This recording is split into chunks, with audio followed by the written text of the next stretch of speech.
Hello दोस्तों, मैं हूं अपूर्व और ये है हमारा नेक्स्ट ट्यूटोरियल। और इस ट्यूटोरियल में हम पढ़ेंगे कंडीशनल ऑपरेटर्स।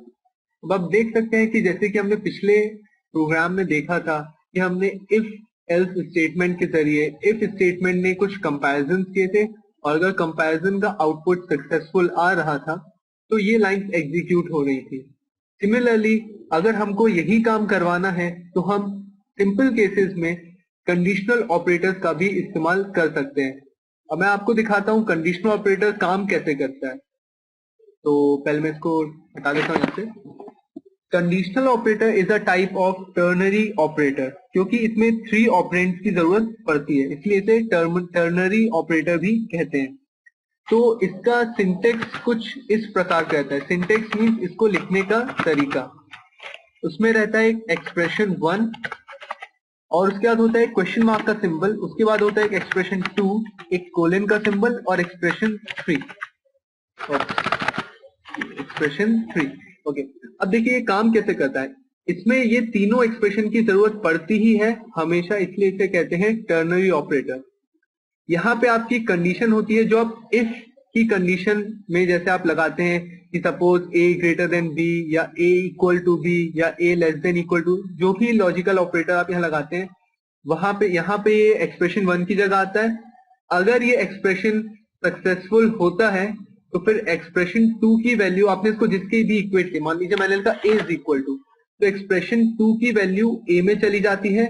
और अगर ये सक्सेसफुल नहीं होता है तो एक्सप्रेशन 3 की वैल्यू इसमें चली जाती है ए में।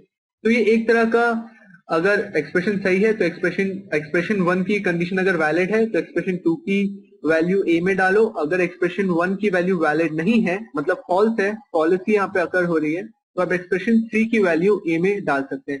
तो चलिए हम एक छोटा सा प्रोग्राम लिखते हैं इसके लिए।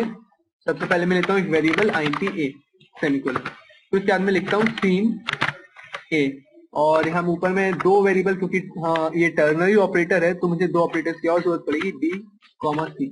ठीक है, मैंने यहाँ पे मान लीजिए a की वैल्यू इनपुट करा ली।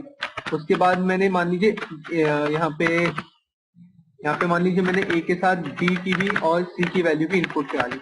अब मैं यहाँ पे लिखता हूँ a इज इक्वल टू, अगर a की वैल्यू वो हो, मान लीजिए अगर b बड़ा है c से तो फिर क्या हो, तो यहाँ पे मैं लगाऊंगा कंडीशनल ऑपरेटर का सिंबल क्वेश्चन मार्क।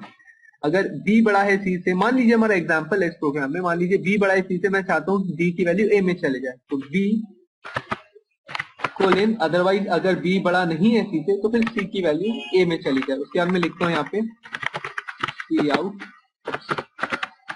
ओहो मैं यहाँ पे लिखता हूँ सी आउट a और उसके बाद एक न्यू लाइन ऑपरेटर सेमीकोलन। चलिए इस प्रोग्राम को हम रन करके देखते हैं।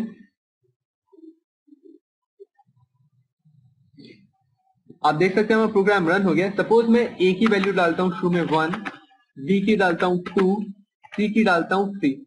अब क्योंकि इस केस में b की वैल्यू छोटी है c से, मतलब ये कंडीशन वैलिड नहीं है, a greater then c is not valid, तो जो पॉलिसी स्टेटमेंट है ये c, मतलब a की वैल्यू अब c के बराबर हो जानी चाहिए, मतलब a का जब आउटपुट हम देंगे तो आना चाहिए 3।